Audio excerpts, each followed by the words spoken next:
Good morning, Sioux Falls. It is my pleasure to welcome you to the 2021 legislative edition of Good Morning, Sioux Falls. My name is Jeff Griffin, and I'm President and CEO of the Greater Sioux Falls Chamber of Commerce. Thank you for taking the time to join us today.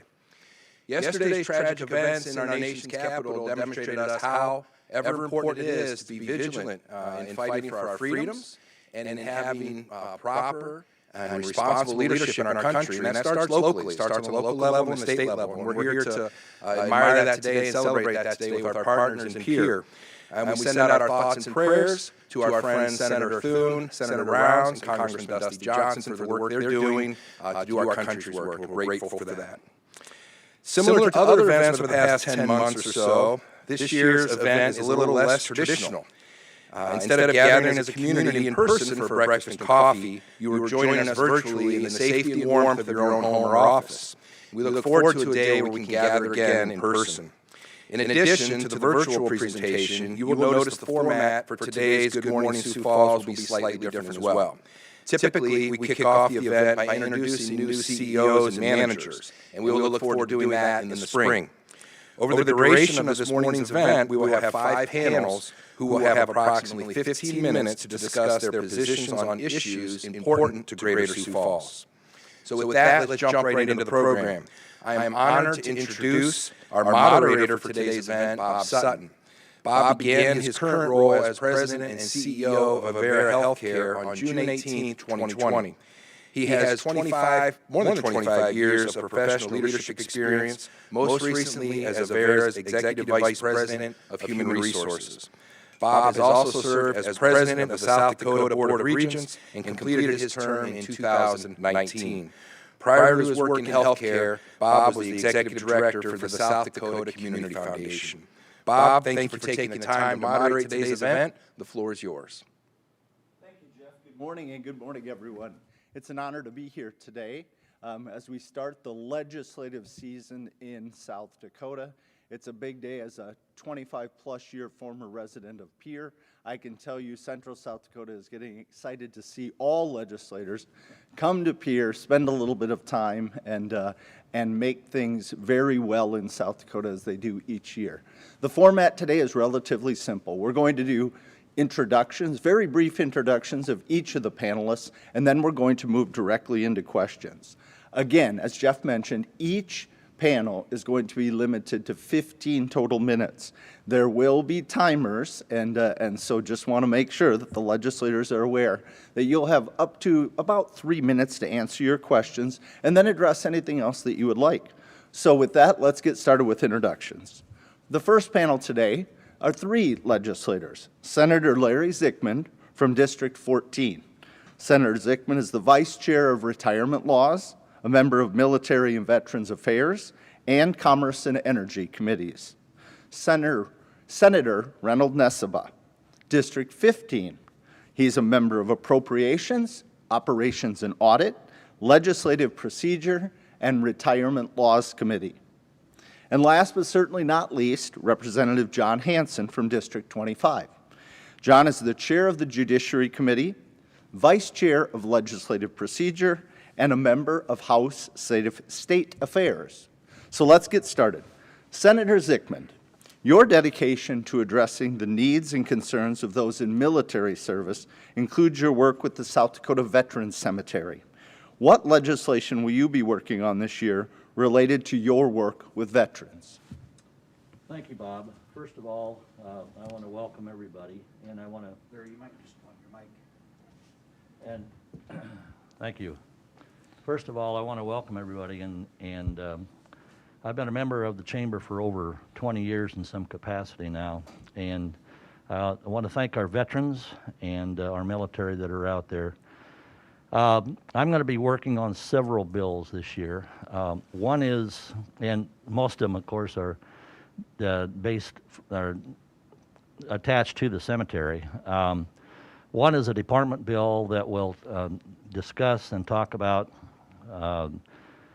a burial cost for the dependents of veterans, and we didn't have that in the legislation. That needs to be added to the legislation.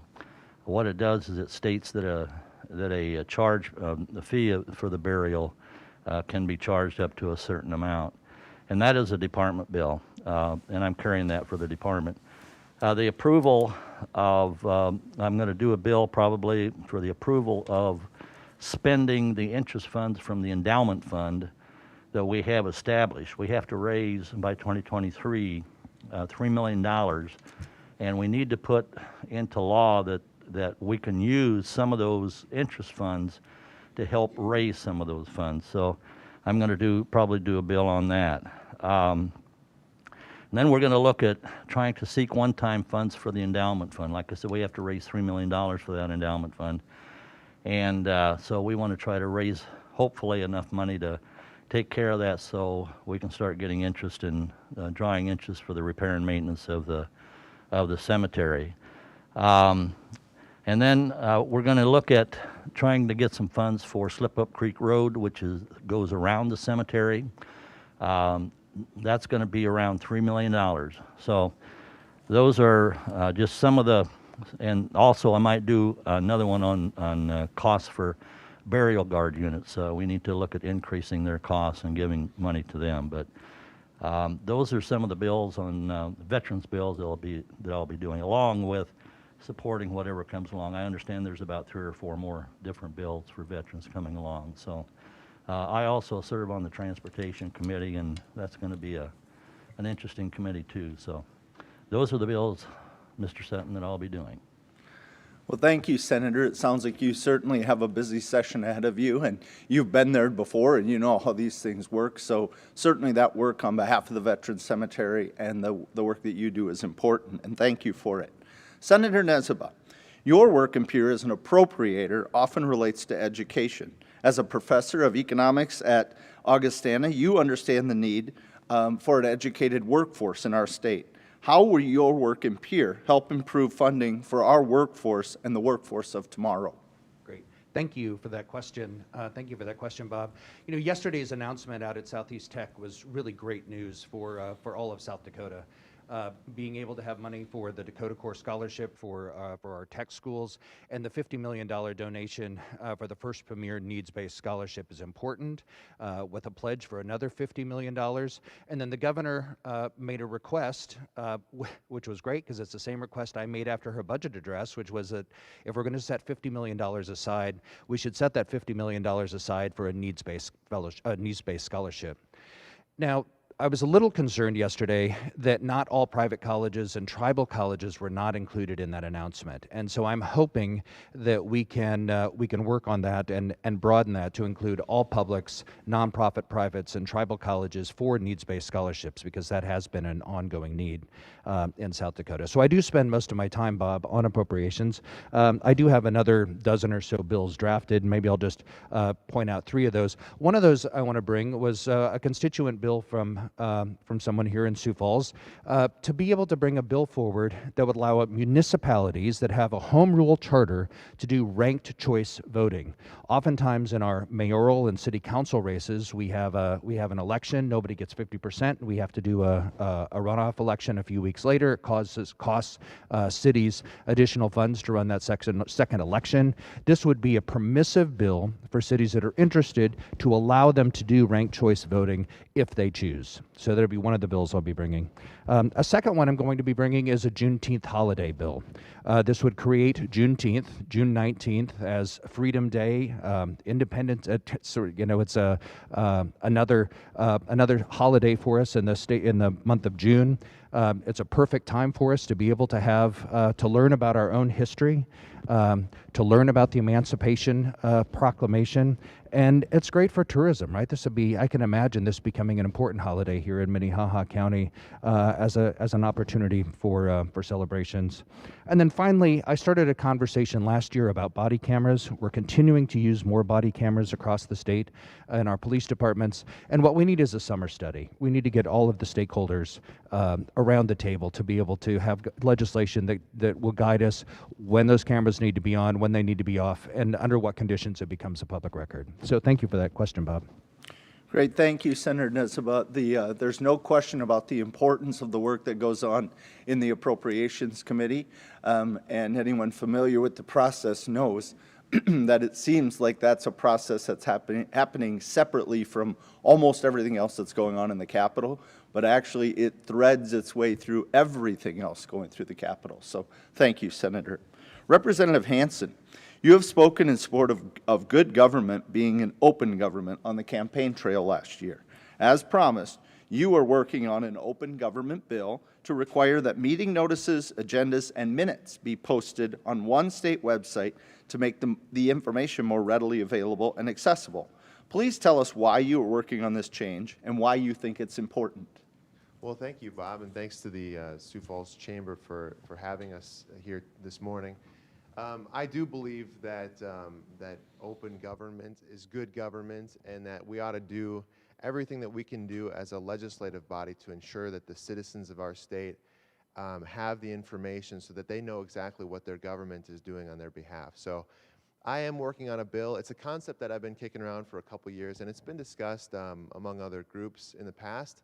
This would create a centralized website run by the state that would accept meeting notices, meeting agendas, those sorts of documents, meeting minutes for local governments, city councils, county commissions, school boards, so that there's really one easy to access centralized location that people can go to. It would have higher functionality than what's available to citizens today. So for example, you'd be able to subscribe to maybe your school district or your county commission and put your email in the system, and every time that they publish some sort of document, you'd get a notice, and so you'd know what's going on with your local government. It would also have an archive feature, which really, that information isn't readily available today. So if you wanted to go back a couple months ago because maybe you missed something in the minutes and you want to look it up, it would be right there for you.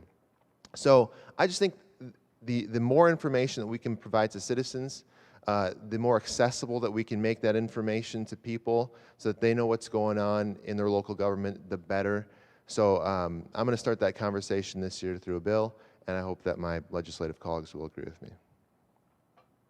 Thank you, Representative Hansen. That's important work, obviously, and important that the public stay informed and engaged, probably as much as important now as it has ever been. So thank you for that work. Okay, I know that the Chamber is going to keep me on time here, so thank you for your answers. Do we have time for a little bit of still open dialogue, or is it time to move on? We do. So anything else that you'd like to touch on? Any one of you, if there's other topics that you'd like to touch on that you haven't had a chance, Senator Nesbitt, I see you grabbing that microphone. So let's see if there's something you'd like to touch on, and Senator Zickman or Representative Hansen, you as well. Yeah, I would just comment that I do like Senator-elect Zickman's ideas. I do think we need to find money, the $3 million, to pave that road. We're putting together a really beautiful military cemetery out there, and we need to make sure that we have an appropriate road out there to do that. And I like this idea from Representative Hansen as well. I mean, to have more open and transparent government, to have a better understanding of what our local governments are doing sounds like a great one. And I think it's just an example of, again, I'm the one Democrat up here today. There's only 3 of us in the state Senate and 8 in the House. But so many of these ideas you could see aren't necessarily Republican or Democratic ideas. They're simply ways for us to advance the interests of the people of South Dakota, and I look forward to working with both of these gentlemen. Thank you, Senator. Representative Hansen or Senator Zickman, any other thoughts? Go ahead, Larry. Thank you, Mr. Sutton. Well, I want to thank Senator Nesbitt for that compliment, and we do need to get that road finished. We're going to try to look at turning that road, hopefully, into a state road rather than, which is now wanting to be somewhat of a county road or township road. And we also need to get that endowment going. Senator Nesbitt and I have worked on also, we worked across lines, and I want people out there to know that. We've done a couple bills together and on some things, et cetera. So I'm going to also be looking at doing a couple of collector car bills. I'm in the collector cars, and we have about 52 different collector car groups in the state, and along with a lot of people that own collector cars that aren't members. And so we're going to be doing some of that. And the other stuff with the budget and the things that we have to look at the COVID. And this is a very serious thing, and we're going to be tackling some things down the road with the legislature. So it has to be a cross the border thing between the Democrats and Republicans. We have to work together. Thank you, Senator-elect Zickman, and Representative Hansen. You've been in the Capitol long enough to know that senators always jump in front of representatives, so this didn't come as a surprise to you, even when they're just moving over from the other house, Senator Zickman. So go ahead, John. Thank you. Well, I just wanted to add to my gratitude for Senator Zickman's work with the Veterans Cemetery and all that he's done for the veterans. I think he deserves a tremendous amount of praise for the work that he's done in that regard, so thank you, Senator-elect, for that. And I'm honored to speak after you anytime. Also, I just want to mention, I will also support the Juneteenth holiday when that comes over to the House. I've had a number of conversations with constituents about that, and it's a priority to many people out there. So I agree with Senator Nessebar on that, and I'll support that as well. Well, thank you again to each of you for not just your thoughtful answers, but for your willingness to serve. It's incredibly important work, and obviously, as you have seen this morning, Districts 14, 15, and 25 are well represented in Pierre. We wish you three the best during the legislative session. Stay safe, most importantly, and we look forward to hearing and seeing the work that you do. Now I'll turn it back over to Jeff. Thank you, Bob.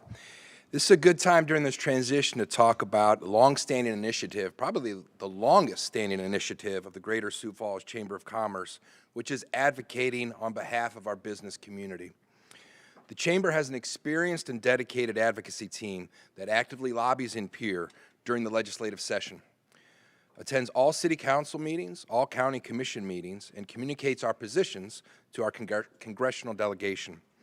In addition, our advocacy team works to educate our members by hosting various events throughout the year, such as our legislative coffees, Sioux Falls Day at the legislature, our Inside Washington series, candidate forums during election cycles, and more.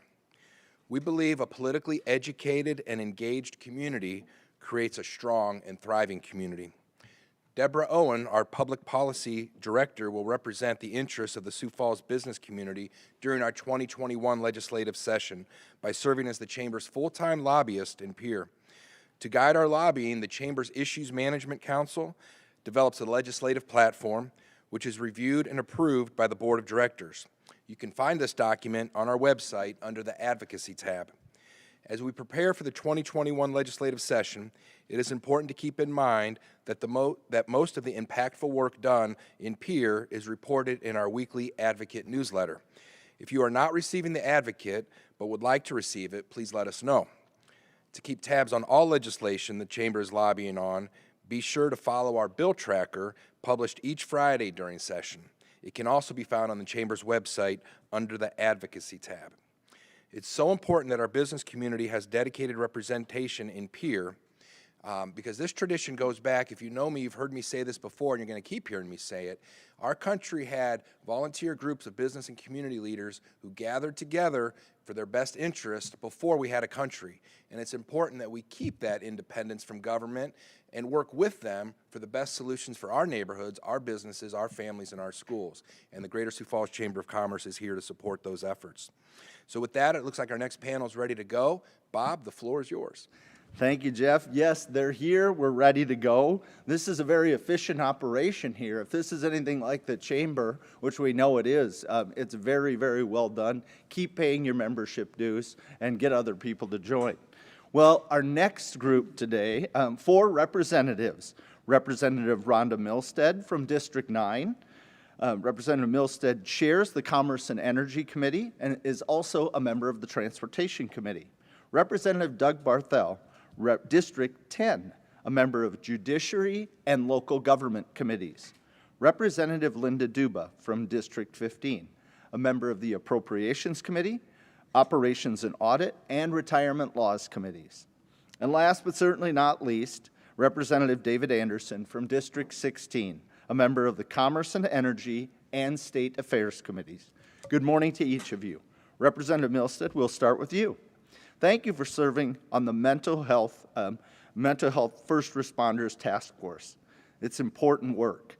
After 5 months of hearings and conversations with the medical and first responder community, the task force is proposing several bills to ensure access to care. Because many of our first responders are volunteers, they do not have access to mental health resources, which could help them deal with the aftermath of traumatic events. Please share about the proposed legislation and how it will help our first responders have access to mental health services. Thank you, Bob. And first off, I want to say that I applaud the Chamber for events like this. Just as Representative Hansen mentioned, it's very important that the public understand and have knowledge of what's happening with their laws and with their government.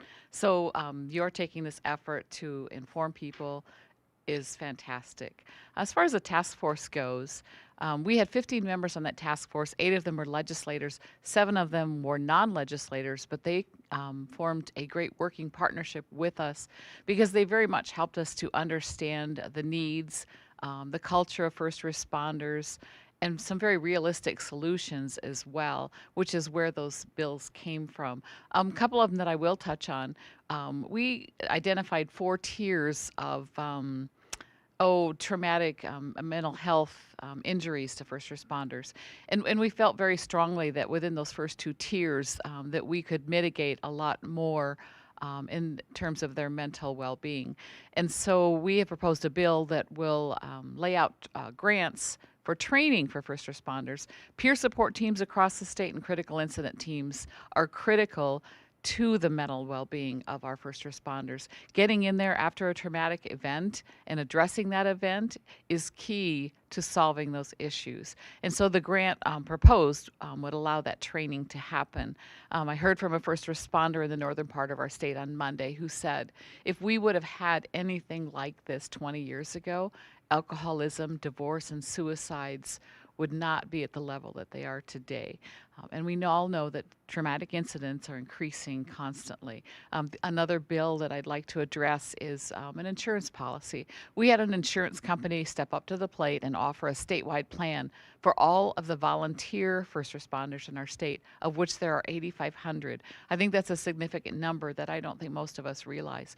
8,500 volunteer EMS and firefighters in our state who not only give up their private time away from their jobs to serve their communities, but they don't have access to payment. If something happens to them, how do they find a counselor, and how do they actually pay for that counselor, because the volunteer dollars don't allow for that. And so this insurance policy would give them coverage for something like that. So it's the beginning steps, and we appreciate our first responders, and we really want to help them in any way we can because they do a great service to our community. Thank you. Thank you, Representative Milstead, not only for the important work, but for that thoughtful answer, and we'll be watching closely as that develops throughout this session. Representative Barthel, as a former chief of police for the city of Sioux Falls, what are your thoughts on the approved marijuana ballot measure and constitutional amendment?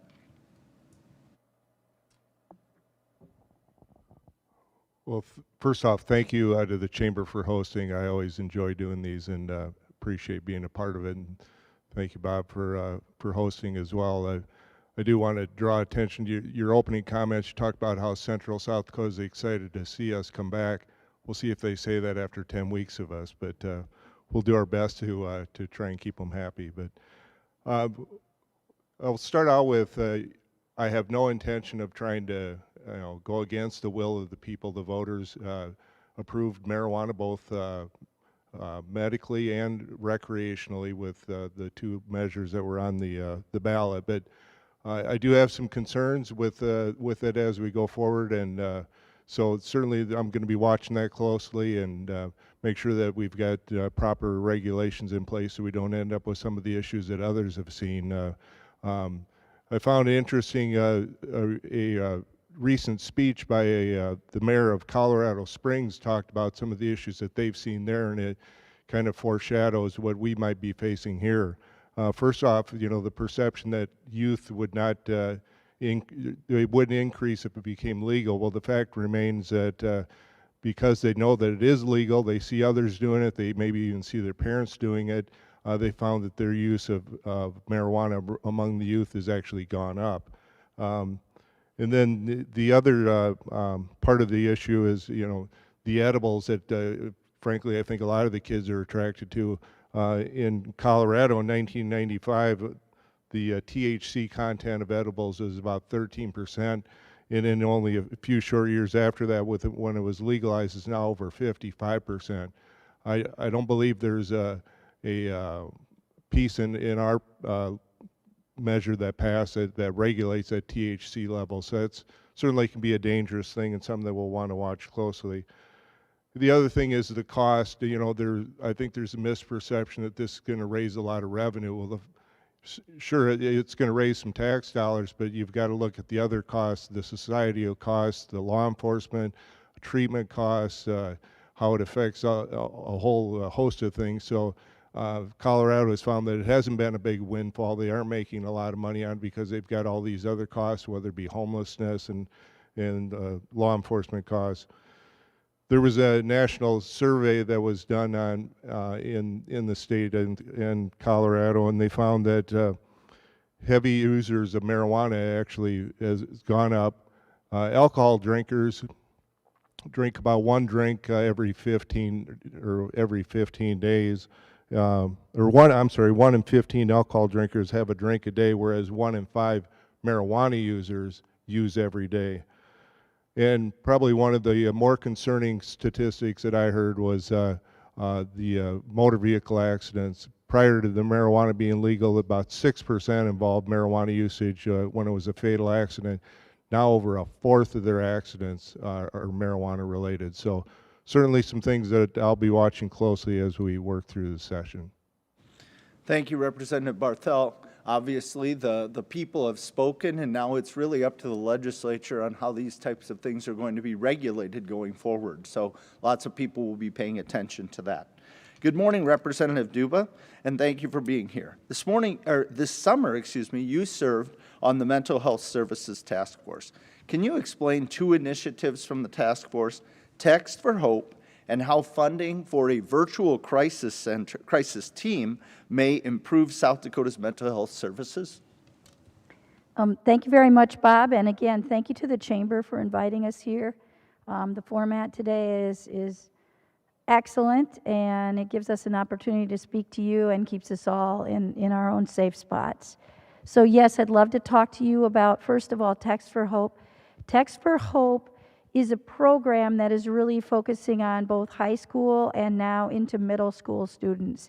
Now, I also work in the Sioux Falls School District, and as you know, we all were virtual for the entire fourth quarter of last year, and we still have over 2,000 students right now in the Sioux Falls School District that are in our virtual academy.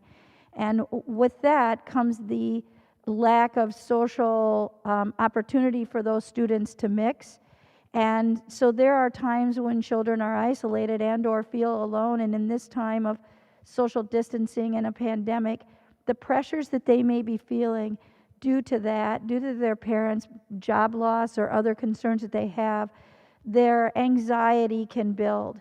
And so Text for Hope is really using social media through various channels, Instagram, TikTok, Facebook, Twitter, and it's a very simple program by where there is a Text for Hope number, using Text for Hope, where these children can reach out, and that number actually is a text that goes to the 211 Helpline Center, and this gives these children an opportunity to speak to someone and get help for themselves or maybe one of their people that they're concerned about, a friend, a parent, someone who's near and dear to them.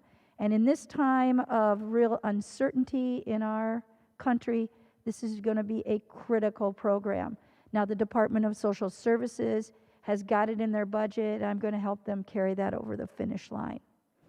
The second program I want to talk about, we've had in place now for about a year and a half, and it's the virtual crisis teams. Very simply, we have the opportunity right now, and we have in 18 counties, and we're adding 6 more. We have iPads in cop cars, and let's just very simply put it that, in our sheriff's offices. These individuals, when they're called to mental health crisis situations, they now take with them a virtual crisis person, a mental health professional, who then can enter the conversation with the individual in crisis, and the actual law enforcement officer can step away, monitor the situation, but we're able to help that individual at that point in time.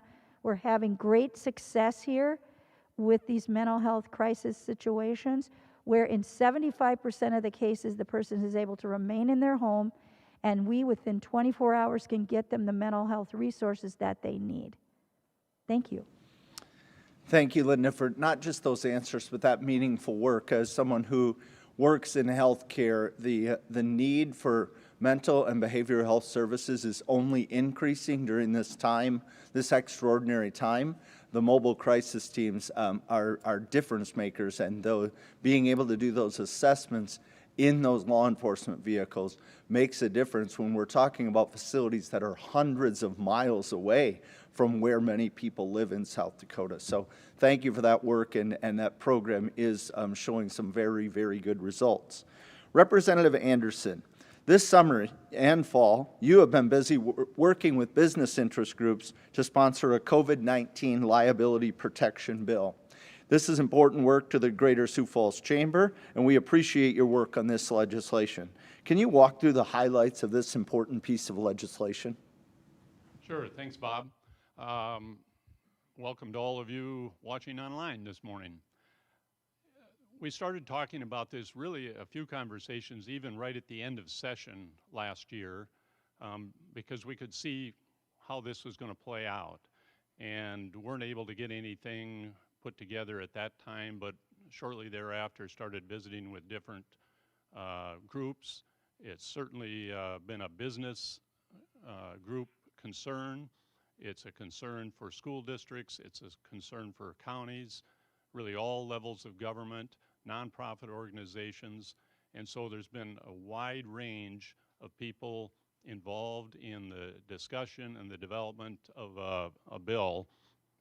I've got a copy in my pocket here, but it's not quite ready for release, but maybe later today or tomorrow we'll get the bill out there. It's modeled after a bill that was passed in the state of Iowa during their legislative session, and then we've developed and expanded on that to make it fit South Dakota. It's basically providing immunity from lawsuits, which we believe would be frivolous lawsuits against businesses, schools, and all the different organizations. The one caveat in that is that if someone willfully, with intent, transmits the disease, there's no immunity for that case. It's simply to protect those businesses that are trying to stay open, doing the best that they can to stay open, and continue to serve the people of the state, whether it's at the schools and other areas, to protect them from being harassed by possible legal action. And so that's kind of the basis of the bill. Again, it's got widespread support from lots of different entities around the state, and so we hope that the bill is quickly dealt with and passed in a very strong support throughout the legislature. Thank you. Thank you, Representative Anderson. You can always tell a veteran legislator when they're carrying 6 days before session starts, they've got the bill and looking for co-signers with them at an event like this. So way to have that in your coat pocket. Thank you all for those answers. Anything else? We've got just a couple of minutes here. So anyone, anything you'd like to touch on that you may not have and that you'd like to share with the virtual audience of the Greater Sioux Falls Chamber today? Sure. Dave, go ahead. Okay, I'll touch on one other. First of all, again, I want to express my appreciation to Dana and Miles for the announcement that was made yesterday. That is just enormous for the state of South Dakota. It's a fabulous thing, and we need to do our part to follow up as legislators in that effort. Kind of not really part of that at all, but something else I've been working on with a number of others for about 2 years now is a bioprocessing initiative in this state. We grow lots of crops. We have timber in the western part of the state, and if we can turn those raw materials into various products, we can do things in this state that we've never dreamt of before. And that's where we need to partner our business industries and our universities in one facility where they do this kind of research. And so we continue to work on that initiative and are hopeful to get that completed in this session as well. Thank you, Representative Anderson. Anything else from any of the panelists? Representative Barthel? Well, just a comment. I joked a little bit at the beginning, but the reality is, although you may hear and see things that we don't necessarily always agree on, excuse me, and you wonder, boy, what are they up to out here now? The reality is we do agree on nearly everything, and we do get some good work done, and in the end, there's some great legislation that comes of it, and frankly, you should be rest assured and know that your state or your districts and your state is well represented. I'm certainly proud to be a part of that process. Thank you for that. And again, thank you to the four of you, Representative Milstead, Representative Barthel, Representative Duba, and Representative Anderson, not just for being here today, but for your public service, for giving of your time and talents to leave here, leave your homes, and go to Pierre and do the work of the people of South Dakota. So thank you so much. We'll transition again. We'll send it over to Jeff, and we'll bring panel number 3 up here for another enlightening conversation. Thanks. Thank you, Bob. In the previous segment, I mentioned the Chamber's legislative platform and how that document guides our lobbying efforts in Pierre. This is a good time to go over some of the highlights of this year's 2021 legislative platform. There's a real solid bricks and mortar structure to that here at the Chamber, and the platform comes through the Chamber's Issues Management Council, which conducts research. We hear from proponents and opponents of matters affecting business. These efforts, combined with actively following and monitoring legislative activity, guide our decisions in developing the legislative platform. We also, we represent nearly 2,000 businesses who employ 80,000 citizens, so we do some surveying as well. The Issues Management Council makes platform recommendations to our Chamber's Board of Directors, who ultimately is the final decision-making body for the Chamber. Here are some of the highlights of this year's platform. Workforce education. K through 12 and post-secondary education is so important. Last year, the Chamber worked diligently to keep the dual credit program funded and available to lower-income families. We will continue to do so this year.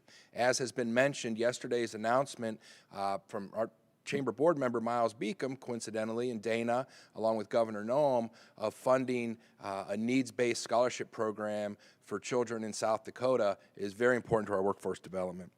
Of course, the Chamber supports economic development, workforce-focused programs, addressing infrastructure, revolving loan funds, workforce education and housing, and grants to offset certain taxes for qualifying projects.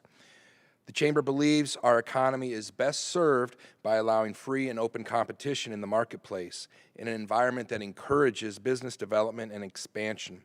In addition, the Chamber opposes unnecessary government intrusions.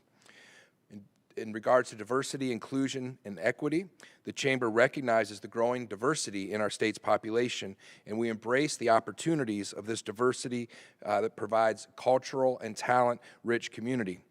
We will resist initiatives which inappropriately sanction or discriminate against individuals or groups. Tourism and visitor industry. The Chamber supports the funding mechanism for visitor and tourism industry as it continues to be a very important and vital part of the greater Sioux Falls and South Dakota economy. Agribusiness industry. Agriculture has been the primary economic driver in our state since 1889. The Chamber supports legislation that enhances agribusiness in South Dakota, including the expansion of agricultural products, services, and technologies. If you want to learn more about the Chamber's 2021 advocacy work in Pierre, please reach out to our public affairs team. Now I'll hand it back to Bob. Thanks again, Jeff, and what a great example of the tremendous work that's done by the Chamber. I just would like to take this opportunity to thank Jeff and his staff for the great work they do, the leadership that they provide in our community day in, day out. advocating on behalf of the business community, and also making sure that the environment is right to bring new businesses in is unmatched in our country. And Jeff, you and your team should be applauded for that. Certainly the board contributes to that, but the work you do every day is appreciated. All right, we're on to the third panel. This is the panel we're referring to as small but mighty. We have two legislators with us this morning on panel number 3. And first of all, Representative Stephen Haugard from District 10. Representative Haugard is a member of the Appropriations and Legislative Procedure Committees. And Representative-elect Taylor Rayfeld from District 14, a member of the Health and Human Services Committee, and the Judiciary Committee. So Representative Haugard, we'll start with you. As former Speaker of the House, and Speaker, I know you know, is a title that you get to keep for life. So I'll call you Speaker every time I see you from now on. And now serving in your 4th term, your leadership roles in the legislature have provided additional insight to some of the problems that plague our communities. Please share your insights regarding corrections and CARES Act funding, COVID-19 treatment concerns, and the changes in our drug laws. In addition, if time allows, please share your concerns about the need for more probation and parole officers in our state. Representative Haugard. Well, thank you very much. I appreciate the opportunity. I appreciate the Chamber putting this together to have us be able to come forward and talk about some of the issues that will be discussed during the session. One of the things I was thinking about as I was sitting here listening to some of the other presenters is that the likelihood is we're probably going to raise more questions this session than we'll actually answer. So we'll try to come up with some solutions, but I think there's so much new ground that's developed over the past 10 months or so that we're going to be forging ahead, trying to get things done as much as we can with the time that we have now. But I'm sure that as we go through the summer interim session, there'll be a lot of things that'll be addressed there too. And then there's also the concern about potentially a new wave of COVID, of some new strain. So a lot of issues, but in regard to specifically corrections, there were a lot of changes. As I looked at some numbers from March, April of 2020 compared to March, April of 2019, it indicated that simple assaults, ag assaults were up anywhere from 35 to 65%. It also indicated that disorderly conduct was up 525% in the Sioux Falls area. So that prompted a lot of concern as far as what incarceration is going to look like. And I think what probably was going on, and Representative Barthel maybe had a better inside track on this than I would, but I think the charging process changed to try to keep people out of the system as much as they could, or out of the jail itself as much as they could. So that's resulted in a change in the charging, and it resulted in a change in the incarceration rate. In fact, I spoke to the warden the other day, and we were approaching 4,000 inmates earlier this past year in 2020, and that number dropped by 700 over the course of the year. And I suspect that was in large part due to the COVID concerns, trying to keep as many people out as possible. So one of the things that we need to ramp up is we need to ramp up the opportunity for on-street or in the community supervision, and that's both at the initial phase, which would be probation, and then also from those who are leaving the penitentiary system and going into the community again, and that's parole services. So 2 different branches. The Unified Judicial System covers probation, the executive branch covers parole. So I think we need to funnel some more resources there, try to keep people in the community as much as possible, and hopefully make a change and reduce the recidivism rates. And I think that's maybe one of the positives that comes out of this situation with COVID, is that there might be some more funds available for the on-street or in the community supervision. Plus, what I observed so far as the numbers, I believe there was approximately $88.3 million that was shifted from the general fund dollars and used CARES Act funds. So there should be money there to do some of the things we need to do. So thanks very much to the Chamber. I appreciate the opportunity. Thank you, Representative Haugard, and thank you for your leadership as Speaker and for all that you bring to Pierre, especially the years of experience that you bring to the House Chamber. Next, we're going to hear from Representative-elect Taylor Rayfeld. As a newly elected legislator, you are not new to the halls of Pierre. Your work on behalf of nurse anesthetists, and trust me, I work in healthcare every day. Yes, that's a hard word to say. I call them CRNAs. That's what I call them. But your work on behalf of nurse anesthetists provides a depth of understanding on how legislation gets passed in Pierre. What are key legislative issues that you will be bringing to the 96th legislative session? Thank you. I'm excited to be here, and I'm excited for the people of District 14. I'm honored to have been elected, so thank you for that. I'd like to answer this question kind of in two components, and part of that is that I'm a freshman legislator, so I feel like there's a certain way to approach my first session and get my feet under me a little bit. So the first thing I really want to emphasize is that I'm ready to listen and learn, especially from my constituents who have issues or topics that they really are interested in. I'm interested in learning from them. And then as far as the learning component goes, I have a wide variety of representatives and senators that have such a great knowledge base. I'm really excited to pull from them and learn in that realm as well. And then as far as myself, I'm really excited to contribute my areas of expertise as a nurse and also as an educator. And then I think it's really important that I have that perspective as a mom of a 3- and 5-year-old, kind of the chaos of life as a young mom and a working mom. I think I can bring that fresh perspective, especially to relate to our district, which is very heavily family oriented. And then also collaborate. I think right now our country is in disarray, and I think it's really important to collaborate across party lines and to really take that to heart and really make that a part of who I am as I'm going into session. As far as actual policy, I'm interested in so many different things, but the main areas are healthcare, education and young family issues, as well as business. And within healthcare, I'd really like to kind of give you some topics that I'm working on.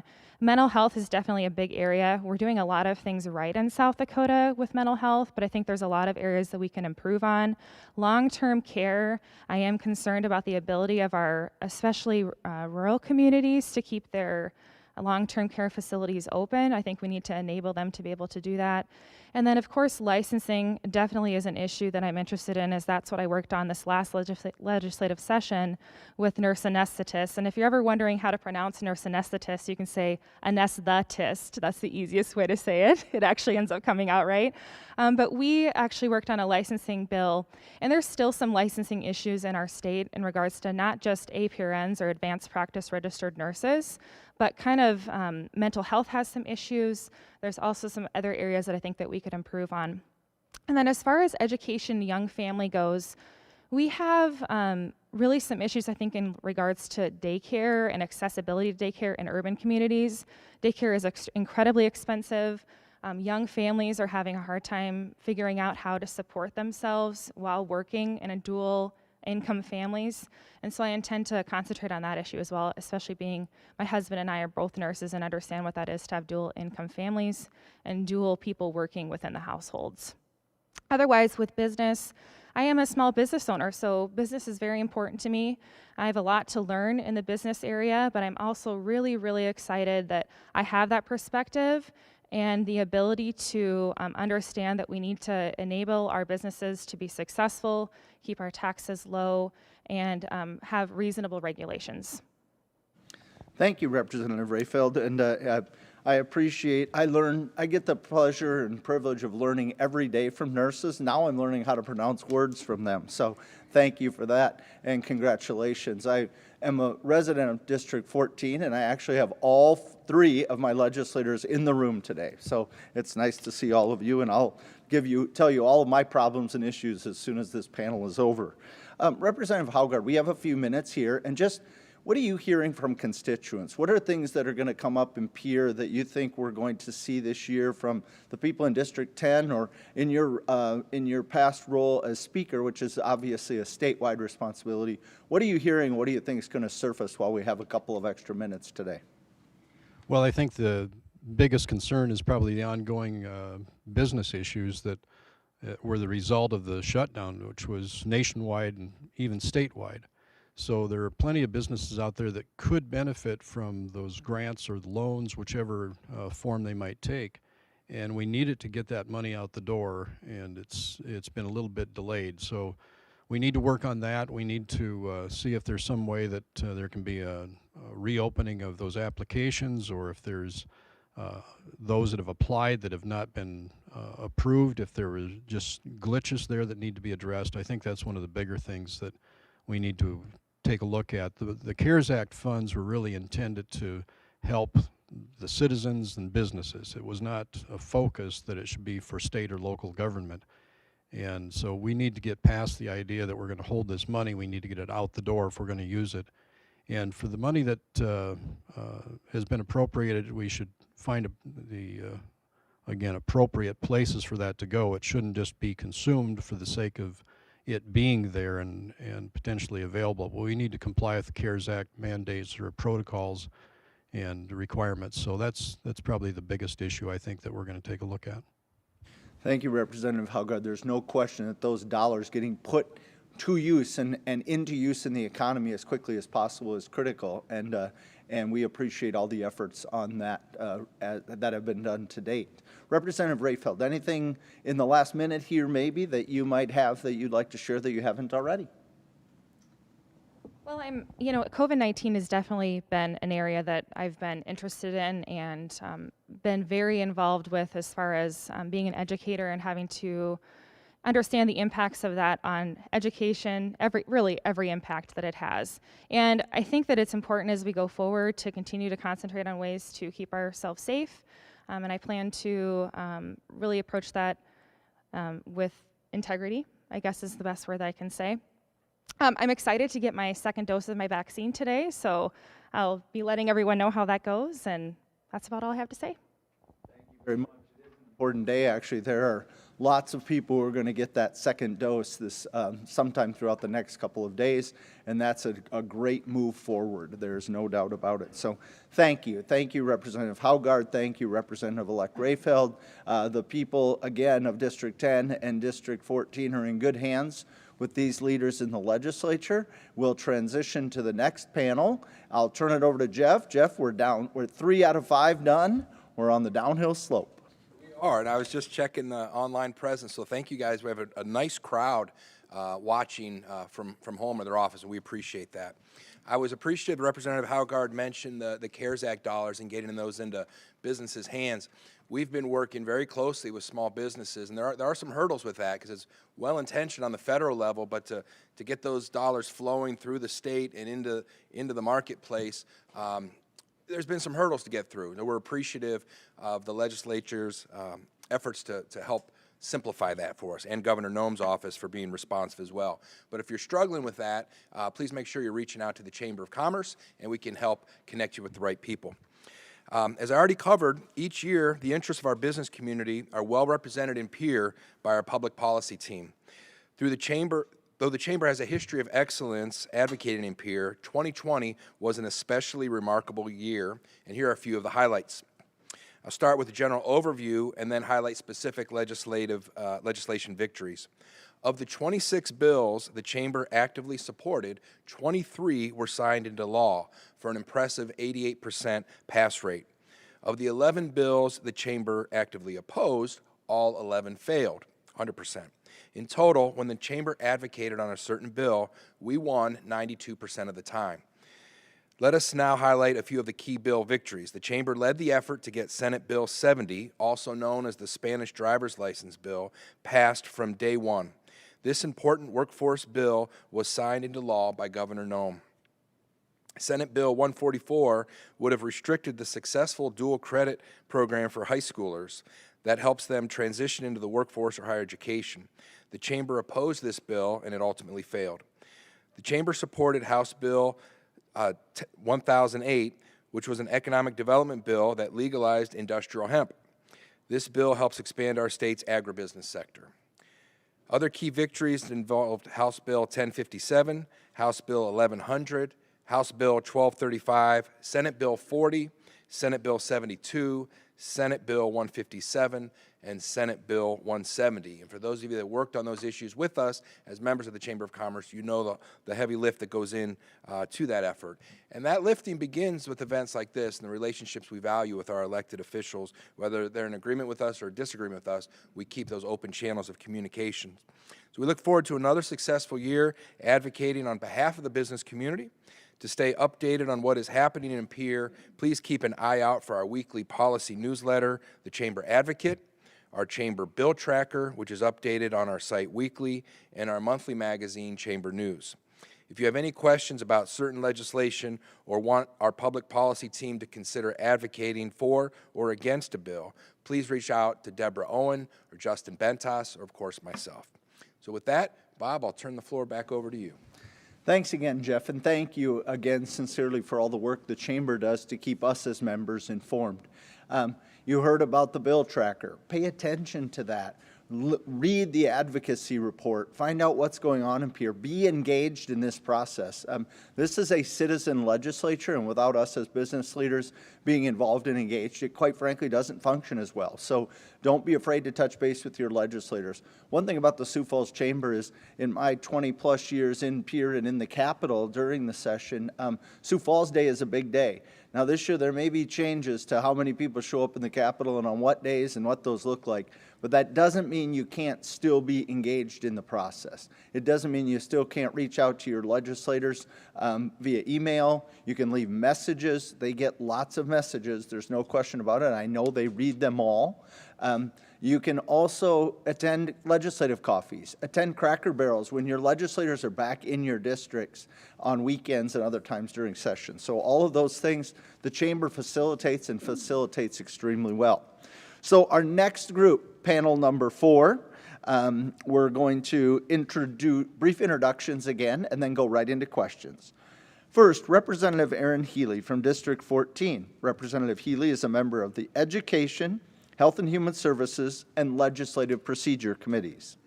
Representative Mark Willardson from District 11. Mark is a member of the Commerce and Energy and also the Transportation Committee.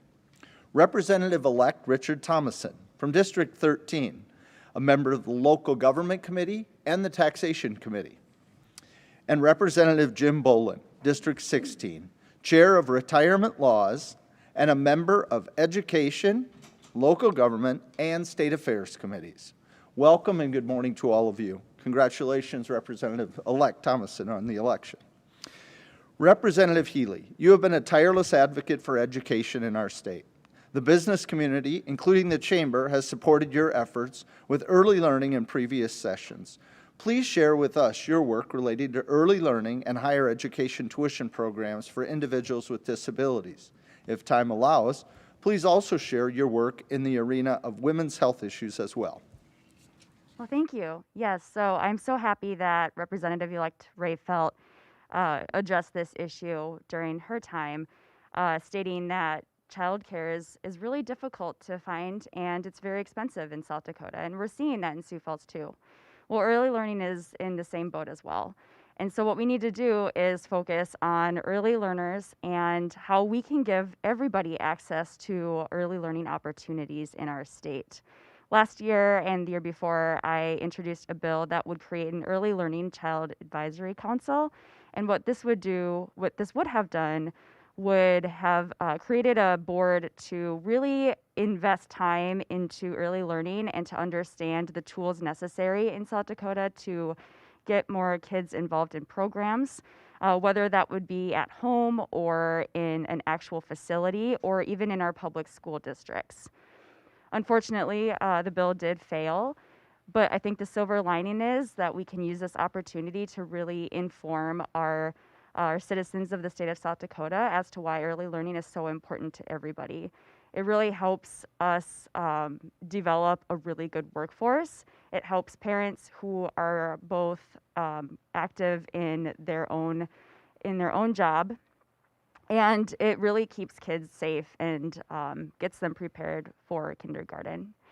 As for, higher education, this year I was approached by a constituent of mine who is interested in allowing online coursework to be included in visually impaired tuition. Right now, visually impaired people are offered 225 credits of tuition for higher education, but that doesn't include online coursework. And that becomes a really large problem when people who can't see can't drive at night and can't make it to their classes. It's also a problem because of COVID. Thank you for your time, and I really appreciate everything that the Sioux Falls Chamber has done, and thank you for the opportunity to be here today. Thank you, Representative Healy. Good morning, Representative Willardson. As a member of the Commerce and Energy Committee, you are keenly aware of how our state pays for our roads. Can you explain the issue of electric cars on South Dakota roads and how that may hinder traditional funding? Well, thank you, Bob, and thank you for the question. As you can see, I'm enjoying the last few days of having not to wear a tie before we go into session on Tuesday for that part of it. And thank you to the Chamber for modifying this event so that we could, participate again this year. I would prefer to be in the hotel with everybody in the same room, but of course that's just not working out this year. On to electric cars. One of the things that I've been concerned with in my legislative career deals directly with fairness issues in taxation. Since the automobile was first hitting the roads, we've had issues with, how do we maintain those roads? How do we build new roads and such? And one of the systems that we've used that's worked very well for us in the past has been a gasoline tax. So how much does that tax involve? Well, if we assume that, you drive a vehicle that gets 15 miles to the gallon, and we assume that you drive the average about 15,000 miles a year, you pay 28 cents per gallon in fuel taxes to the state of South Dakota to help maintain our roads and build new ones. So that equates to about $280 a year. Well, as technology has increased and alternative fuel vehicles have come about, electric vehicles in particular, they don't pay any gas tax, obviously. They don't use gasoline. And so I'm bringing a bill this year. It's not a new bill. It's been around before. I have a copy in my pocket, like Representative Anderson, and I also have a pen, like a good insurance agent. But we will bring a bill to charge a fee at the time that you register your vehicle and pay your license plates for electric vehicles so that we give them the opportunity to participate in maintaining our roads. Thank you, Representative Willardson. We look forward to hearing that discussion and what takes place. Obviously, our transportation system is incredibly important to the ongoing commerce in the state of South Dakota. Representative Thomason, first, tell us a little bit about yourself. And second, what are some things that you have been hearing from constituents after the election and while you were campaigning and as you prepare to go to Pierre? Yes, thank you very much to the Chamber for allowing us to come today, and as Representative Willardson said, also for the accommodations. I moved to Sioux Falls when I was very young. I went to Patrick Henry Middle School and then went to Lincoln High School. Upon graduating college from the cities, I was so thankful to be able to come back and start a career here in commercial real estate, where I've been able to really grow the business and just enjoy being back home. Sioux Falls has really shaped who I am today, and I'm so thankful to be able to give back when I go out to Pierre. Obviously, you get a lot of questions as a legislator or a legislator-elect on different things that are going to come up, whether it's funding, whether it's with education, healthcare, etc. One thing that has happened for me that I've gotten a lot of questions about is the halo effect of COVID, not only about today, but about 5 years down the road, 10 years down the road. The students that were affected that are maybe a little bit behind, businesses that it may take months or years to get back to normal in terms of getting people to come into their restaurants, getting people to come into their businesses. One thing that has been a concern is there is a vaccine coming out, which is great. It's going to really help people have the ability to get back out and to feel comfortable. However, it's not going to be just a 180 overnight. And so I'm going to be looking at different things in terms of the halo effect, as I said, on what may be coming up that will affect everyone in the future to come with what has happened. Thank you very much, and again, congratulations on your election to the House. It's great to see the energy of young new leaders in the state of South Dakota, and Representative-elect Thomason mentioned going to Patrick Henry Middle School. I went to middle school with Patrick Henry, so that's the difference between his age and my age, clearly. Senator Bolin, I'm not going anywhere near whether you knew Patrick Henry or not, Jim, but as a former teacher and coach, school funding and related issues are always on your radar. What are your thoughts and concerns on the school funding formula for the FY 2021 year and beyond? And in addition, if there's time, can you explain how the Redistricting Commission works, the timeline it must follow, and other related information as you have served on previous redistricting committees? And good morning, Jim. And thanks to you, Bob, and to the Chamber for this opportunity. As far as school funding is going to go, okay. As far as school funding is going to go, the governor's recommending a 2.4% increase, which will get us right back on track as far as the Blue Ribbon Task Force that came out in 2015 and 2016. I think there'll be some efforts to maybe boost that up, maybe to 2.5%, just a little bit more. I met with school superintendents in the area south of Sioux Falls just this week on Tuesday, and they were very, very pleased with the funding recommendations that were made in the budget address in December, and I'm quite confident that the legislature will approve at least a 2.4%, which is higher than the rate of inflation over this last year. I do think long-term, though, we have an issue with school funding, and I've mentioned this to people before, is that our current school funding formula is based on the idea that inflation will always stay below 3%, because it's the rate of inflation or 3%, whichever is less. I think we all have to be a little bit wary of the fact, or aware of the fact, that we're pumping an incredible amount of money into the economy right now.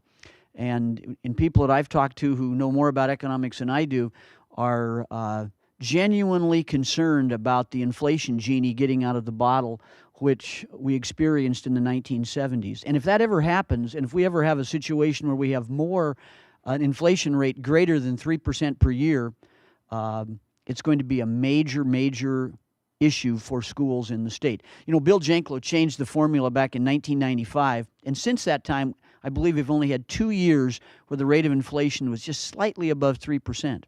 So the formula has worked over the last 25 years reasonably well. But if we ever get into an inflationary cycle, we'll have a problem, and that's something that needs to be addressed. Now, talking about redistricting, I served on the commission or the committee in 2011. I'm the only person left in the legislature. I'm the only one of the 105 who was who's still in the legislature from 10 years ago, who served on that particular committee. Will be. I can't say it. I don't know who will be appointed. There'll be essentially an equal number of House and Senate members who will work on this project. One thing for sure, the Sioux Falls metro area, I think everyone can agree on this, the Sioux Falls metro area will gain one more legislative district at least. So there will be there'll need to be some adjustments in the boundaries. It's a political process. I've been to a number of seminars, webinars, things on it. In fact, as soon as I get done here, I'll be going home and getting on Zoom and getting on another one that's promoted by NCSL on this particular topic. So it will be a background issue during this session, and the work will be done this coming summer. Thank you. Great. Great, thank you, Senator Bolin. Thanks for your insight and leadership. Redistricting is obviously incredibly important, and you're exactly right. When you think about inflation and you think about the dollars coming into the economy, it will be very interesting to watch. Many of us recall, at least you talked about the 70s, the 80s, not only inflation, but what interest rates were like. And to talk about mortgages at 15 or 17 or 18% is completely lost on people who believe they're 3 to 5% all the time, and they always have been. So we have to watch inflation, obviously, but it's been many years, as you mentioned, 25 years with only 2 years with that number above, with CPI above 3%. Quite extraordinary, and probably the longest time frame in our history as a country that they've been so depressed. So it'll be interesting to watch. A minute or two left here. Just anything anyone would like to. Yes, Representative Willardson, I wanted to say, by the way, that's a fine-looking mask. For a Vikings fan, I will never say go Packers, but I'll say go NFC North. How's that? That's as much as you're going to get out of me. Well, thank you. As a lifelong Packer fan, I enjoy that. One of the things that I wanted to comment about, we've talked a little bit about the marijuana issue that passed on the ballot and such. And as legislators, I think it's safe to say that we're going to learn far more about marijuana than we ever imagined that we would in the coming 2 months. One of the concerns that I have is that there's so many different areas that we need to address, whether it's licensing, dealers, or passing, laws and rules as far as how everything is going to work.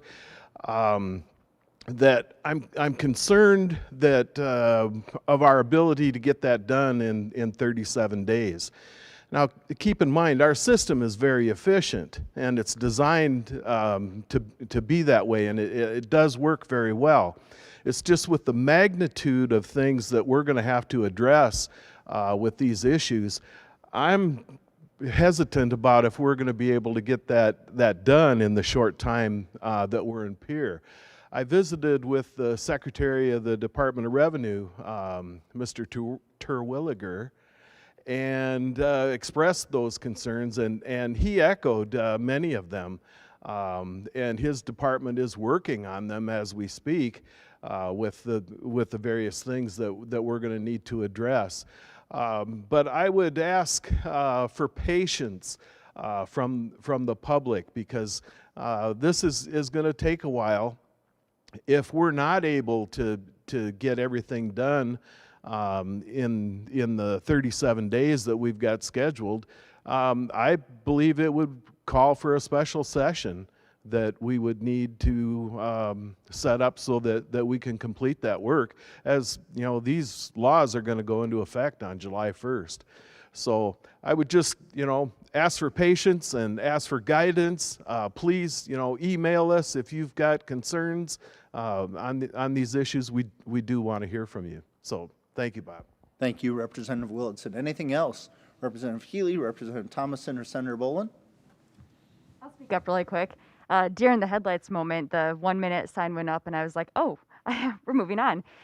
So I didn't really get a chance to say anything about what my plans were for this year for early learning. We won't be introducing legislation. We are working with the Department of Social Services, the stakeholders and I, to create a solid list of who those early learner facilities and childcare facilities are in our state. One of the problems that COVID presented was we're not able to give out the CARES dollars to all of the childcare facilities that are just not registered with the state. So the state will be working on a better list, and we will continue to educate legislators and the communities about early learning so we can really push this issue forward in the future, because there's so many problems that we see that need to be fixed to have a stronger child care and early learning approach in our state. Thank you. Anything else from the panel? Well, again, thank you. Districts 11, 13, 14, and 16 are very well represented in Pierre. Remember, Representative Willison just said it, they want to hear from you. They want to hear from us. So don't be afraid to reach out to your legislators. Stay in contact with them. And if there is a special session, Representative Willison, to address specifically the marijuana issues, don't eat the brownies. Thank you again, and we'll see you in Pierre. All right. I didn't see that on the, thanks, Bob. No, I didn't see that on the script, but well done, well played. I think it's important to recognize, it's been mentioned several times, the marijuana issue going in, and Bob said earlier, the voters have spoken, and now it's to the legislature to figure it out. And we do need some patience. So the chamber's at the center of that, advocating for employer rights and how this is going to look. And Mayor Ten Haken has organized a group. We're speaking with some other communities that have been through this. But the voters have spoken. The struggle is we had a lot of money from outside of the state of South Dakota coming in to get the legislation passed, to get the vote passed. We don't have the same out-of-state support to get it, to get boots on the ground of how it's actually going to look and be implemented. So I admire what's been said this morning about the patience that's going to be needed for that effort. So as we transition to our final panel of the day, we just give a brief overview of some of our upcoming chamber events. The Greater Sioux Falls Chamber of Commerce is once again partnering with several organizations to sponsor legislative coffees, which are free and open to the public. The first of our 3 coffees will take place on Saturday, February 6th for Districts 6, 9, and 13. The 2 remaining coffees will be held on Saturday, February 20th for Districts 10, 12, and 14, and Saturday, February 27th for Districts 11, 15, and 25. And please note, all 3 coffees will be held on the campus of Southeast Technical College at the Hub from 10 a.m. to 11:45 a.m. All proper social distancing and hygiene precautions will be taken. Sioux Falls Day at the Legislature is scheduled for Wednesday, February 17th in Pierre. More information on this important event will be hitting your inboxes soon, so please be on the lookout for that. And lastly, please join us next Tuesday at 4 p.m. for our virtual mixer called Unmuted. Participants will break into small groups for conversations where your mute button will not be needed. This event is free to attend for chamber members, but you must register to get the Zoom link to attend. And these have been a real fun, really proud and happy with my team making this adjustment, because the unmuted events, and we can't be together for these social events, but they break you out into smaller groups with questions, and it's fun, and you actually get to interact with other chamber members in a different way. So join us for that if you haven't already. They've been very well attended. So with that, I will turn the floor back to Bob. Thanks, Bob. Jeff, thank you. I don't think we're going to get to hear from Jeff again, but again, we're glad Jeff is in Sioux Falls. We're really thankful for his leadership here at the Sioux Falls Chamber and the great job that you do. So thanks very much. Good morning to our final panel of the day, the 5th panel. We're going to do brief introductions. First, we have Representative Jamie Smith from District 15. Jamie is a member of the State Affairs Committee. Next, Senator Jack Colbeck from District 13. And Jack is a member of the Appropriations Committee. And finally, Representative-elect Greg Jamison from District 12. He is a representative-elect, but a returning legislator, so certainly knows the process. Greg is going to serve as Vice Chair of the Local Government Committee and a member of the Taxation Committee. So welcome, gentlemen. It's good to have you here. We'll start with you, Representative Smith. Over this last year, and this is a very timely question, this morning especially, the civil discourse has been certainly strained. South Dakota has always been a state where we can talk to each other and not at each other, and we can enact legislation that is good for our state. You recently served on a downtown Rotary panel and raised the issues with concerns on civil discourse. Can you provide further insight in this issue? And if there's time, which we should have, can you also speak to the recent passage of the legalization of medical and recreational marijuana, which has been certainly a topic this morning, but is going to be a big topic in Pierre this session?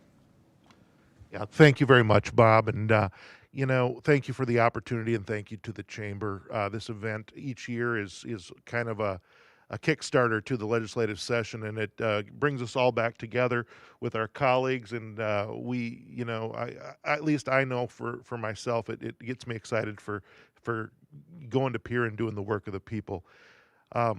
You know, I submitted topics that I'd like to talk about a couple weeks ago, and civil discourse was that topic. And today it is an extremely timely thing to talk about, as always. But one of the things I've really tried to tell people about my experiences in Pierre is that while there aren't very many Democrats right now in Pierre, and the Republicans, the Republicans in Pierre really are my friends.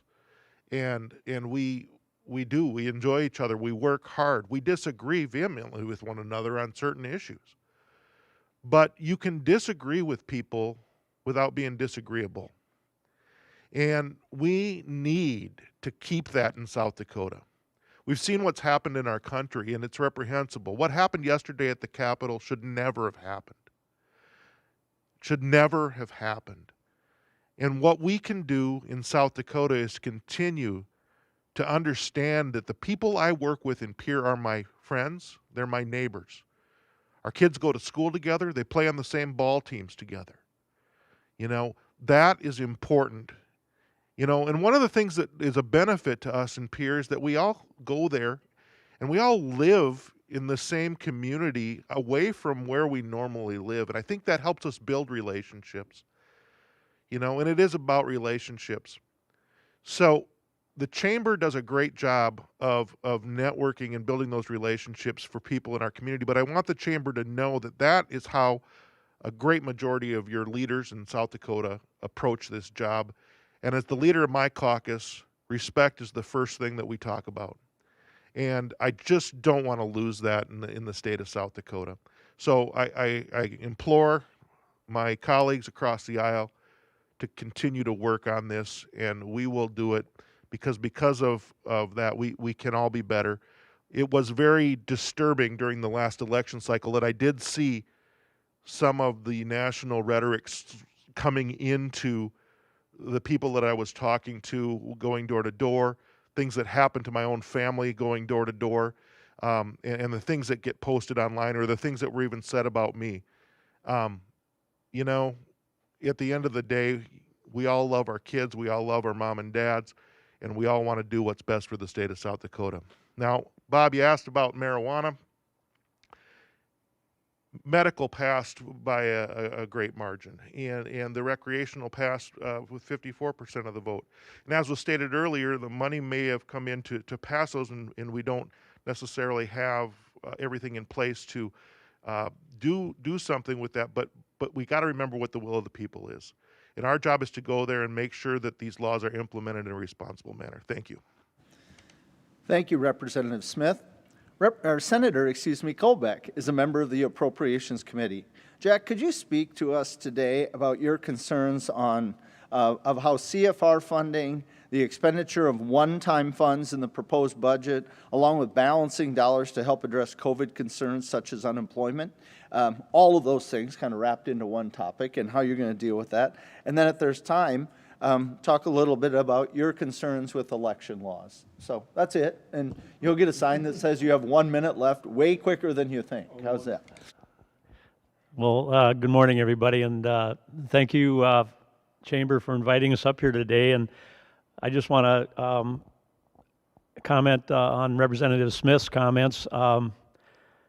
Somebody asked me what was my most disappointing thing that happened in the legislature last year, and I said one of the things that disappointed me was the fact that we could not work together as far as the House and the Senate on some issues. That I think that we need to do that a little more to bring, you know, some better representation, not only within our own two chambers, but I think it would be a beneficial effort towards the people in the state of South Dakota as well. And we do disagree on a lot of issues, but I think that a little unity hopefully would come forth this year, and we can make things a lot better for the state of South Dakota. Getting back to the appropriations and the question, we've been dealing all summer long with the CRF funding money, and as most people probably have heard, we had a balance left of like $580 million, of which we had a appropriations meeting, and we had a special session of where we allocated like $400 million of that to small business grants, $40 million to startup business grants, money to nonprofits, money to the healthcare associations, and money to the education. Just to give you a little up to date, if you go to the BFM website and go under COVID-19 and go under CARES Act funding, you can find how much of that money has been spent and those people, those entities where that money has been granted to. We had a guidehouse, or Guidehouse was hired as a third party to take care of all the applications. So far today, we've had like 4,684 applications that were filed. Approximately 2,500 of those applications have been reviewed, and we have paid out in excess of $200 million total. There's still a lot of time. We did get an extension from the federal government on those payouts. Originally, it was set for December 30th. That has been moved into next year, so we do have a little more time for that. So that is some things that we're going to be dealing with, and we do have a lot of one-time money. Our revenues in the state of South Dakota have been tremendous this year due to the fact that we did not shut the state down. We did not have lockdowns. We had tourists was very good. The economy was very good. We're going to have an excess of $100+ million of one-time money that hopefully, as appropriators, we're going to be able to put that money to good use for the people of the state of South Dakota, and with the support of the House and the Senate members, that things are going to be looking pretty good for the state of South Dakota in areas of education, healthcare, agriculture, small business.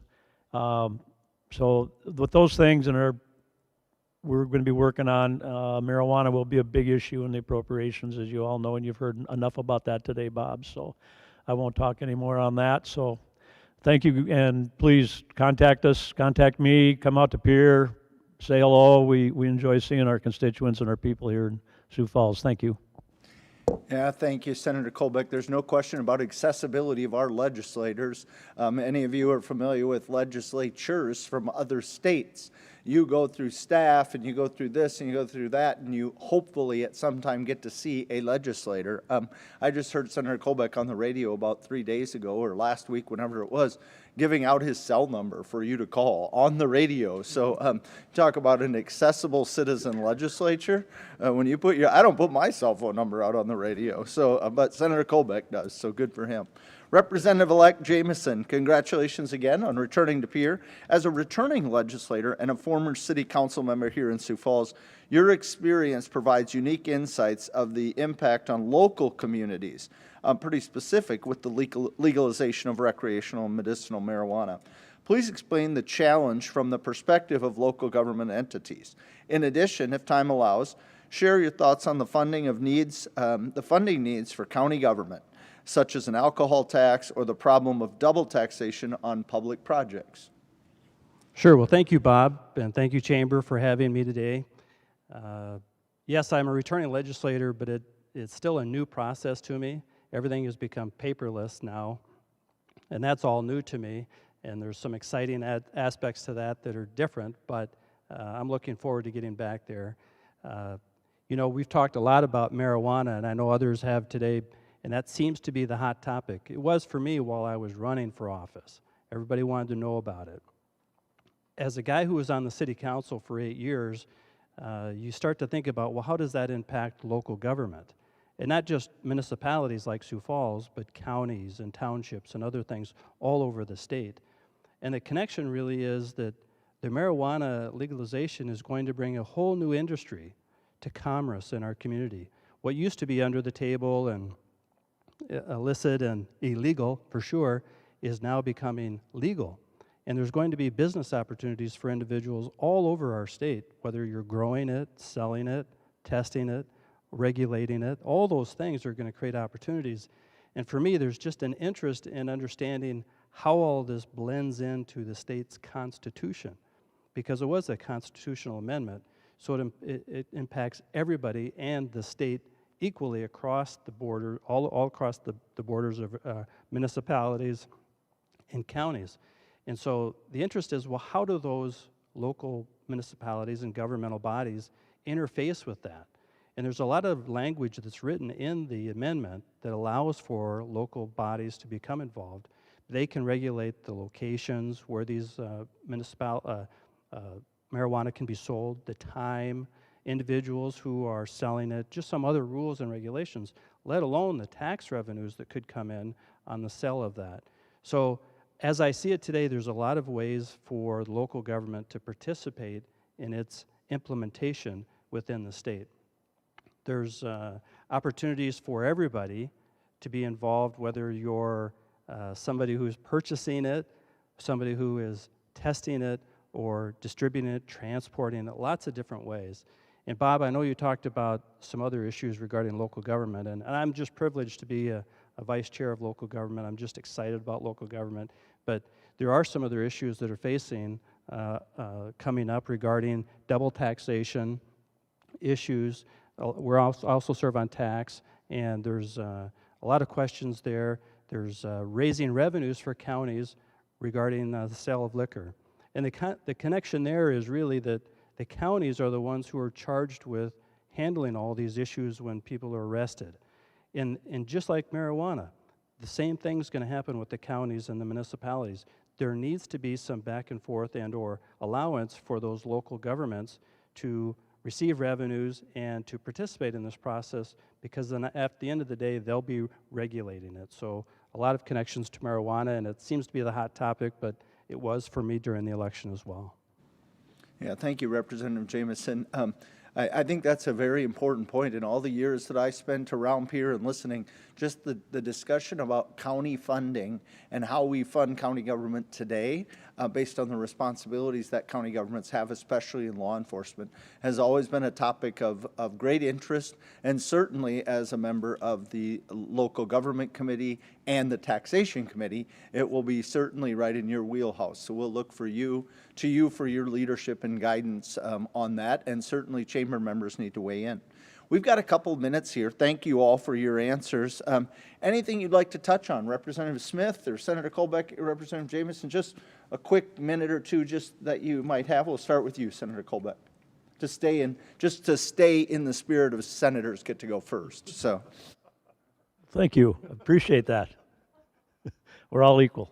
One question that Bob brought up too was on the election laws, and as people in our county here in Minnehaha County and maybe a couple other counties across the state, when it came to the count of the ballots, it took quite a while for the ballots to be counted, and it took some time. In fact, most districts and precincts probably in the Minnehaha County and in Sioux Falls here took until almost 6 o'clock on Wednesday night before there was a final tally and the final winners were announced. And I think the constituents and the people that voted, I think they have a right to get that information quicker and easier so that they don't have to wait around for a day or two to find out if their particular person that they were supporting or were not supporting won or lost. We do have a statute in the state that does require county auditors to do certain things. And we're going to probably bring a couple pieces of wording to change that statute a little bit so that one of them would be like the absentee ballot, that they would be able to open those up the day of the election and start tabulating those. The absentee ballots, as you know, we had 40,000 plus absentee ballots in Minnehaha County, which really put a strain on the auditor and the counting. And so if they can get some of that work done prior to the closing of the polls, before the poll ballots are delivered to the courthouse, that should speed the process up a little bit. And so we're going to be working with that, whether or not it gains any traction yet this year. But I think that the people and the constituents that voted and went to the polls or absenteed or dropped it off at the county courthouse or however, I think that they deserve that a little bit more of a speedier return on the tabulation of those, and we'll take that probably, I don't know, maybe local government will get that one. Greg, huh? Okay, thank you. thank you, Senator Colbeck. Representative Jameson. Yeah, thank you, Bob. It's always funny that senators get to go first. I don't know why that is, but there's only a few of them. But I just wanted to say one thing about last night's breach at the Capitol. As an elected official, I'm watching this stuff unfold, and I'm thinking, how does something like this happen? I mean, how does it get to a place like this? And while I was in the legislature before, some of the things we worked on were transparency in government. And I believe that's one of the keys to creating confidence amongst the voters and the public, is if you have transparency, everybody gets to see what's happening. There's no concern about something getting done underhandedly. And so anything we can do along this way to increase transparency, I think is only going to help us long term. It'll always help us to be more transparent. Even when we think, gosh, this really shouldn't be out in the public because it might be maybe embarrassing or something about it. If we can fight always to have it in a better transparency about it and think about long-term building confidence with our voters and the public, I think we'll all win. So I'll continue to fight for more transparency as I can, but it's a challenge out there, and I think one of the pieces missing in all of this was transparency, and I think going forward we just need more of it. Thank you, Representative Jamison. Representative Smith, any final thoughts? You know, I just I want to say thank you for all of the legislators that spoke here today, to the chamber for this opportunity, and I do look forward to the work that we will do, and there'll be very hard days coming up, but with the help of everybody working together, as Senator Colbeck said, and unity that we're all South Dakotans wanting to work for the betterment of our state with different ideas of how to do that. I know we can get it done. So thank you, Bob, and thank you to the chamber for this opportunity, and we'll see you on the other side of the session. Sounds great. And that's all we have for today. Thank you to the final panelists for their leadership and their vision for the state of South Dakota and their willingness to serve. Again, I talk about a citizen legislature. These are people that leave their families, leave their communities, and go do the work of the people of South Dakota, and take time to do it, not just during this 38 days or whatever the session is this year, but throughout the year. This is a big responsibility, and they are truly servant leaders. So to each of you, thank you again for joining us today. We hope you found this informative, and we look forward to when we can all be together and do it in person again. Let's hope that's next year, but there's definitely hope on the horizon. In the meantime, we'll see you again at a chamber event, hopefully soon. Be well, stay safe. God bless.